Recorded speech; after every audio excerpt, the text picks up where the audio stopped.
Bruce Lee wasn't just one of the greatest martial artists of all time. Pound for pound, he might also be one of the greatest athletes. And no technique shows that off quite as well as his legendary one-inch punch.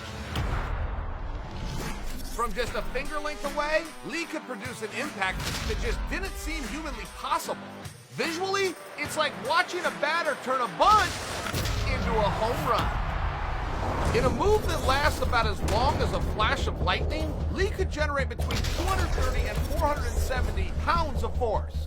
That's like taking a direct shot on a knee strike from a 185-pound UFC fighter. And the secret to Lee's technique starts with his stance. Check out how he aligns his body.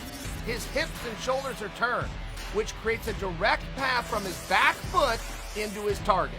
And after he pushes off the ground with approximately 300 pounds of ground reaction force, Lee's muscles start to tighten up.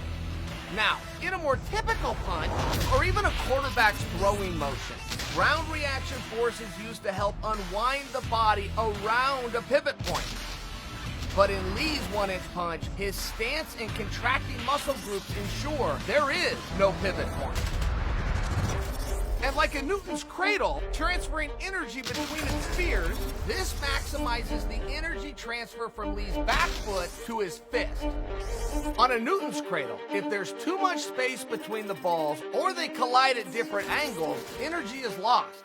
And this is why Lee's one-inch punch is so devastating. After pushing off the ground, his rapidly tightening muscle groups become the middle three balls, and his opponent becomes the last one.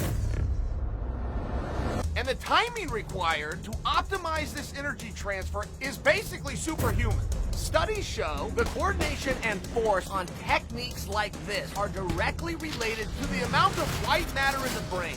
This tissue relays information between different cortical regions at speeds of more than 250 miles per hour. The more white matter in the brain, the better that info gets relayed.